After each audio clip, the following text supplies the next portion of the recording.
Study with পিপিৰ নতুন এটা ভিডিঅ'লৈ সকলোকে পুনৰবাৰ স্বাগতম জনাইছোঁ। আজি আমি আছাম জিঅ'গ্ৰাফীৰ যিটো ছিৰিজ তাৰে 7 নম্বৰ খণ্ডটি আগবঢ়াই দিছোঁ। তেতিয়াহ'লে বলক পলম নকৰি আমি প্ৰথমটি প্ৰশ্নলৈ আগবাঢ়ি যাওঁ।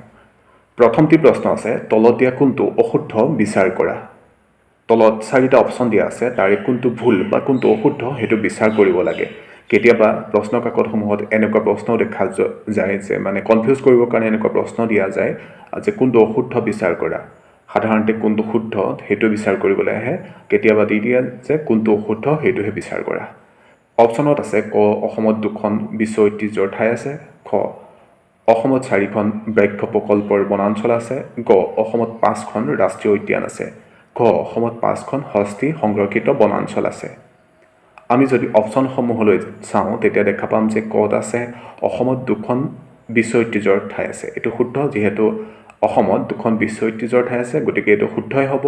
অসমত 4খন ব্যাঘ্ৰ প্ৰকল্পৰ বনাঞ্চল আছে, এইটোও শুদ্ধ হ'ব। আমি গম পাওঁ যে অসমত 4খন ব্যাঘ্ৰ প্ৰকল্পৰ বনাঞ্চল আছে। আৰু আমি ঘটো যদি চাওঁ, অসমত 5খন হস্তি সংৰক্ষিত বনাঞ্চল আছে, সেইটো শুদ্ধ, যিহেতু অসমত 5খন হস্তি সংৰক্ষিত বনাঞ্চল আছে। কিন্তু আমি অপশ্যনত দিয়া গটোত যদি চাওঁ, অসমত 5খন ৰাষ্ট্ৰীয় উদ্যান আছে, সেইটো অশুদ্ধ, অৰ্থাৎ সেইটো ভুল। কাৰণ অসমত বৰ্তমান 7খন ৰাষ্ট্ৰীয় উদ্যান আছে। আগতে অসমত 5খন ৰাষ্ট্ৰীয় উদ্যান আছিলে, কিন্তু বৰ্তমান 2খন যিহেতু অন্তৰ্ভুক্ত কৰি দিয়া হৈছে, অসমৰ মুঠ বৰ্তমান ৰাষ্ট্ৰীয় উদ্যানৰ সংখ্যা 7খন, গতিকে অপশ্যনত থকা গটো ভুল হ'ব। আমি সেইটো টিক মাৰিব লাগিব। তাৰ পিছৰ প্ৰশ্নটো হৈছে, তলত দিয়া সমূহৰ পৰা অশুদ্ধটো বিচাৰ কৰা।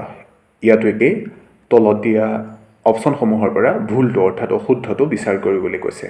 ক'ত আছে গৰমপানী অভয়াৰণ্য, গোলাঘাট, খত আছে লাওখোৱা অভয়াৰণ্য, নগাঁও, গত আছে পবিতৰা অভয়াৰণ্য, মৰিগাঁও, ঘত আছে বৰাইল অভয়াৰণ্য, কাছাৰ। আমি ইতিমধ্যে আগৰ এটা খণ্ডত অভয়াৰণ্যবিলাকৰ বিষয়ে পঢ়িছোঁ, কোনখন অভয়াৰণ্য কোনখন জিলাত অৱস্থিত। আমি তেতিয়া দেখা পাওঁ যে লাওখোৱা অভয়াৰণ্য নগাঁও জিলাতে আছে, পবিতৰা মৰিগাঁৱত আছে, বৰাইল আছে কাছাৰ জিলাত। কিন্তু গৰমপানী অভয়াৰণ্য গোলাঘাট জিলাত নাই। গৰমপানী অভয়াৰণ্য আছে কাৰ্বি আংলং জিলাত, গতিকে অপশ্যনত দিয়া কটো ভুল হ'ব, অৰ্থাৎ অশুদ্ধ হ'ব। গৰমপানী অভয়াৰণ্য গোলাঘাটত নাই, গৰমপানী অভয়াৰণ্য আছে কাৰ্বি আংলং জিলাত। এই কথা আপোনালোকে মনত ৰাখি থ'ব। এই খণ্ডৰ 3 নম্বৰ প্ৰশ্নটি হৈছে, বজালী জিলা তলত দিয়া কোনখন জিলাৰ অংশৰ পৰা সৃষ্টি হৈছে। আমি বজালী কেই নম্বৰ জিলা, কোন চনত ঘোষণা কৰিছিল, এই সম্পৰ্কে ইতিমধ্যে আলোচনা আগবঢ়াইছোঁ। আপোনালোকে যদি আগৰ ভিডিঅ'সমূহ চোৱা নাই তেতিয়া চাব, এইসমূহৰ বিষয়ে আপোনালোকে পাব। 3 নম্বৰ প্ৰশ্নটো কি আছে, বজালী জিলাখন তলত দিয়া কোনখন জিলাৰ অংশৰ পৰা সৃষ্টি হৈছে। ক'ত আছে নলবাৰী, খত আছে বাক্সা, গত আছে বৰপেটা আৰু ঘত আছে ক আৰু গ দুয়োটাই। উত্তৰটো হ'ব গ, বৰপেটা জিলাৰ। অৰ্থাৎ বজালী জিলাখন বৰপেটা জিলাৰ এটা অংশৰ পৰা সৃষ্টি হৈছে।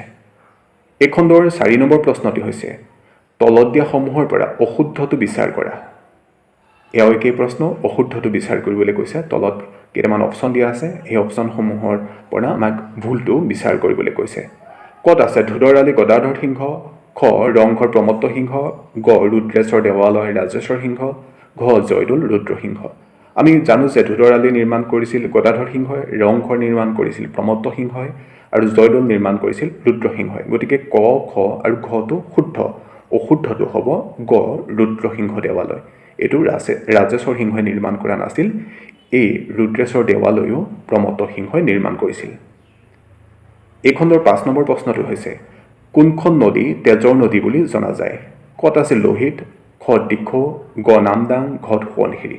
উত্তৰটো হ'ব ক, লোহিত নদী। এই খণ্ডৰ 6 নম্বৰ প্ৰশ্নটি হৈছে, অসমৰ খাজুৰাহো বুলি জনাজাত ঠাইখন কোনখন। অসমৰ কোনখন ঠাইক খাজুৰাহো বুলি জনা যায়। ক'ত আছে অগ্নিগড়, খত শিৱদৌল, গ, মদন কামদেৱ, ঘ, ওপৰৰ এটাও নহয়। উত্তৰটো হ'ব গ, মদন কামদেৱ। অসমৰ কামৰূপ জিলাৰ বাইহাটা চাৰিআলিৰ পৰা প্ৰায় 3 কিলোমিটাৰ আঁতৰৰ দেৱনাগৰীৰ পাহাৰত অৱস্থিত এই মদন কামদেৱ দেৱালয়।